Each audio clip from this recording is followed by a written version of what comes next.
12 convicts in the 2006 Mumbai train blast have been acquitted. It's a big story we are breaking at this of the Bombay High Court, saying that the prosecution utterly failed to prove the case. High Court has said the evidence against the convicts weren't reliable. One person had died during the pendency of the appeal, so all of the 11 are going to be released from prison. These are 12 people. One had died.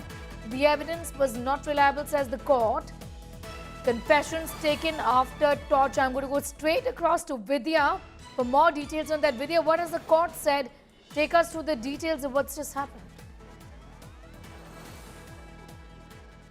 Well, the Bombay High Court has quashed the entire judgment that had been passed in 2015 by the Mumbai Sessions Court. The special court had held at least 12, out of the 13 who had been arrested in the case to be responsible for the entire blast and the serial blast that had rocked, wherein around 189 people had lost their life and more than 800 people were injured in this incident. But then the Bombay High Court looked at all the evidences and said that the statements of witnesses are not reliable for sheer fact that, and they have given points as to why they are saying so. Say, for example, the witnesses who said, say around 4 months later, that they had seen the person who was planting the bomb in the train. So the court questioned as to why were these people silent for over 100 days? Why didn't they come earlier?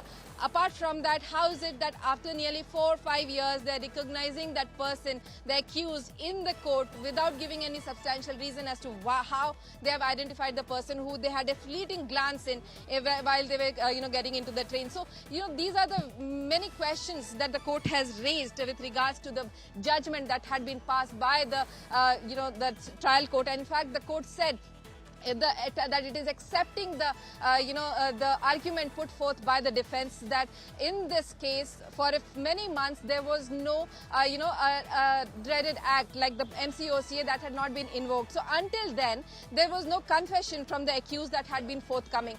But suddenly after 4 months the MCOCA is invoked, which makes confessions of the accused reliable. It can be relied on by the court. So the court questioned as to how come that these sudden statements, confessions come about after 4 months, and that too, as the defense had put forth, that there were confessions were taken down after torture, and there were many evidences that they had put forth.